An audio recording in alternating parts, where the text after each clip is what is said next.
Present మన document లోపల Python notes ఉంది, జావా నోట్స్ ఉంది, డీసీ నోట్స్ ఉంది, సిలాంగి నోట్స్ ఉంది.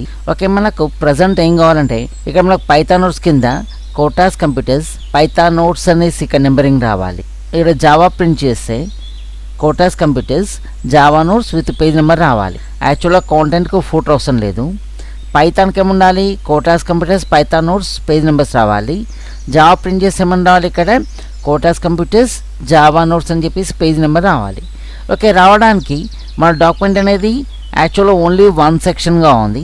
వీటిని ఫస్ట్ డిఫరెంట్ సెక్షన్గా డివైడ్ చేయాలి. ఓకే, మనకు డిఫరెంట్ సెక్షన్గా క్రియేట్ చేయడానికి నాకు పైథాన్ నుండి వేరే సెక్షన్ రావాలి. పైథాన్ వేరే సెక్షన్ రావడానికి పేలోడ్కి వెళ్ళాలి. ఓకే, బ్రేక్కి వెళ్ళాలి, నెక్స్ట్ పేజ్ అన్నాం. అంటే ఇప్పుడు మనకు ఇదేమో సెక్షన్ 1 అయింది, ఇదేమో సెక్షన్ 2 అయింది. నాకు జావా నుండి వేరే సెక్షన్ కావాలి.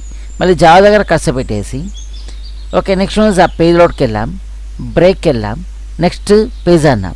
అంటే నాకు డిఫరెంట్ సెక్షన్స్ అనేవి క్రియేట్ అయినాయి. ఓకే, ఫస్ట్ ఇదొక సెక్షన్ క్రియేట్ అయింది, నెక్స్ట్ ఇదొక సెక్షన్ క్రియేట్ అయింది, నెక్స్ట్ జావా అనేది ఒక సెక్షన్ క్రియేట్ అయింది. ఓకే, నాకు ఇక్కడ ప్రజెంట్ పైథాన్లో ఇన్సర్ట్ చేశాం. పైథాన్ యొక్క ఫూటర్ లోపల ఇక్కడ నాకు కోటాస్ కంప్యూటర్స్ పైథాన్ నోట్స్ అని రావాలి, పేజ్ నెంబర్ రావాలి. రావడానికి ఇన్సర్ట్కి వెళ్ళాం, ఇన్సర్ట్కి వెళ్ళిన తర్వాత ఫూటర్కి వెళ్ళాం, ఫూటర్కి వెళ్ళిన తర్వాత ఆల్ఫాబెట్ సెలెక్ట్ చేసాం. ఒక ఆల్ఫాబెట్ సెలెక్ట్ చేసిన తర్వాత ఈ విధంగా వచ్చింది. ఈ విధంగా వచ్చిన తర్వాత ఇక్కడ ఏమొచ్చింది, ఇక్కడ లింక్ టు ప్రీవియస్. ఇక్కడ అబ్జర్వ్ చేయండి, సేమ్ యాజ్ ప్రీవియస్లో ఉంది. ఇది రావద్దు అంటే లింక్ టు ప్రీవియస్ క్లిక్ చేయాలి.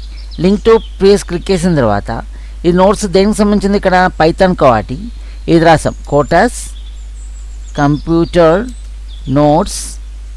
ఓకే, పైథాన్ చేసాం. పైథాన్ ఇచ్చిన తర్వాత ఇక్కడ పేజ్ నెంబర్ 2 నుండి వస్తుంది. 2 నుండి రాదు, 1 నుండి రావాలి. 2 సెలెక్ట్ చేసి పేజ్ నెంబర్కి వెళ్ళేసి ఫార్మాట్ పేజ్ నెంబర్. ఇక్కడ అబ్జర్వ్ చేయండి, ఇక్కడ okay page number continue from previous section. ఇది వద్దు, స్టార్ట్ ఎట్ 1. ఓకే అన్నాం. ఓకే అంటే ఈ విధంగా వచ్చింది, Python number 1, next Python number 2 ఈ విధంగా వచ్చింది. సేమ్ యాక్సెస్గా మనకు జావాకి ఇవ్వాలనుకున్నాం. ఓకే, జావాకి ఇక్కడ మనకేముంది, ఇక్కడ కోటాస్ కంప్యూటర్స్ పైథాన్ ఈ విధంగా వచ్చింది. అండ్ ఎందుకు వచ్చిందంటే ఇది ప్రీవియస్ పేజ్ ఇక్కడ లింక్ ఉంది కాబట్టి ఈ విధంగా వచ్చింది. ఓకే, ఇక్కడ లింక్ రిమూవ్ చేయాలి.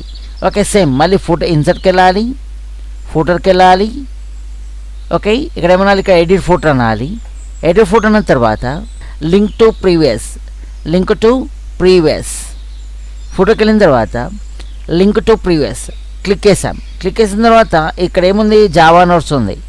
జావా నోట్స్ ఉంది కాబట్టి ఇక్కడ ఏం సెలెక్ట్ చేసుకోవాలి, ఇక్కడ జావా నోట్స్ సెలెక్ట్ చేసిన తర్వాత ఇక్కడ పేజ్ నెంబర్ 3 ఉంది, 3 కాదు మళ్ళీ 3 సెలెక్ట్ చేసాం. Okay, next page numbers, format page number. ఇక్కడ ఏముంది, కంటిన్యూ ఫ్రమ్ ప్రీవియస్ సెలెక్షన్ అలా వద్దు, మనకు స్టార్ట్ ఎట్ 1. నెక్స్ట్ ఓకే అన్నాం. Next close. ఇప్పుడు అబ్జర్వ్ చేస్తే ఇప్పుడు మనకు జావా నోట్స్. ఇప్పుడు అబ్జర్వ్ చేస్తే కాంటెంట్ పేజ్ యొక్క ఫోటోలో ఇది ఉంది. ఇది వద్దు అనుకుంటే కర్సర్కి దీనిలో పెట్టాలి. ఇన్సర్ట్కి వెళ్ళాం, ఫూటర్కి వెళ్ళాం, రిమూవ్ ఫోటో. ఓకే, ఇప్పుడు అబ్జర్వ్ చేస్తే ఒక కాంటెంట్ యొక్క ఫోటో వెళ్ళిపోయింది.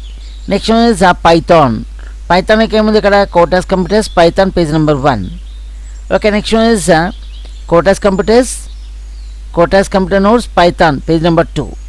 Java okay, Kotas computer notes Java notes page number 1. Okay, Kotas computers notes Java notes page number 2. Okay, ఈ విధంగా సెట్ చేసుకోవచ్చు.